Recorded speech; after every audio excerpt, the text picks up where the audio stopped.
బాబా సమాధి చెందిన తర్వాత ఆయన తన శిష్యవర్గాన్ని కొన్ని వేల మందిని తయారు చేస్తానని చెప్పారు.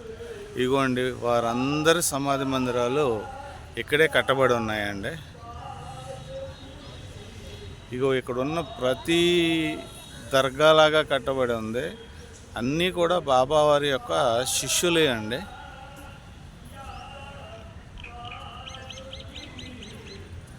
ఇక్కడ వేప చెట్టు ఆయన ప్రతిష్ఠించారు. ఈ వేప చెట్టు దగ్గర చుట్టుపక్కల ఆయన శిష్యుల యొక్క సమాధి మందిరాలు ఉంటాయండి. ఆయన తనంతటి గొప్పవారిని చేస్తానన్నారు వాళ్ళ శిష్యుల్ని. ఇదిగోండి ఈ వరుసనే ఉన్నాయి అన్నీ కూడా ఆయన యొక్క శిష్యుల యొక్క సమాధి మందిరాలు, అంటే దర్గా అంటారండి. ఇటువైపు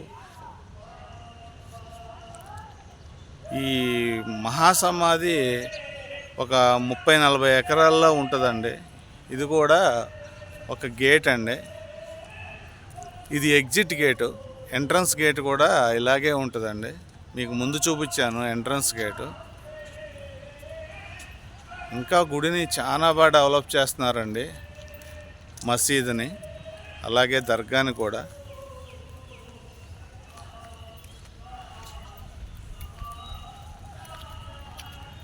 ఎంతో దైవకృప ఉంటేనే కానీ ఇలాంటి మహనీయుల యొక్క సమాధి మందిరాలను దర్శించలేమండి. అలాగే షిరిడి సాయినాథుల వారు, అలాగే హజరత్ తాజుద్దీన్ బాబా, నేను దర్శించాలనుకున్న వాళ్ళలో షేగాం గజానన మహారాజు, అకలకోట మహారాజు. నెక్స్ట్ నా జర్నీ మొదలు షిరిడి, నాగ్పూర్ తాజుద్దీన్ బాబా, తర్వాత షేగాం బయలుదేరాలనుకుంటున్నానండి. షేగాం గజానన మహారాజ్, తర్వాత అకలకోటలో స్వామి సమర్థ అకలకోట మహారాజు ఉన్నారు, వారి సమాధిని కూడా దర్శిస్తాను. మహనీయుల్ని దర్శించాలంటే ఎంతో పుణ్యం చేసుకుని ఉండాలండి. అలాగే ఇప్పటికీ షిరిడీని దర్శించిన వాళ్ళు చాలామంది ఉంటారు. ఇదిగోండి హజరత్ తాజుద్దీన్ బాబా మహాసమాధి దర్గా అంటారండి.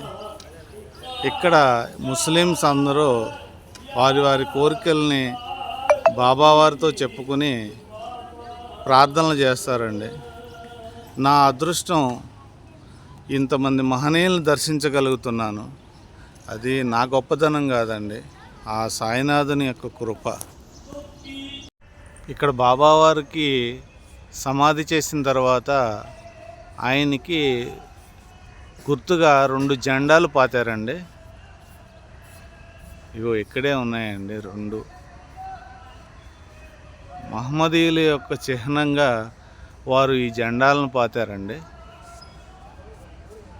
వారికి ఎంతో పవిత్రంగా భావించే సూఫీ సాంప్రదాయంలో ముస్లిమ్స్ ఎక్కువగా ఈయన్ని సేవిస్తారు. చూడండి,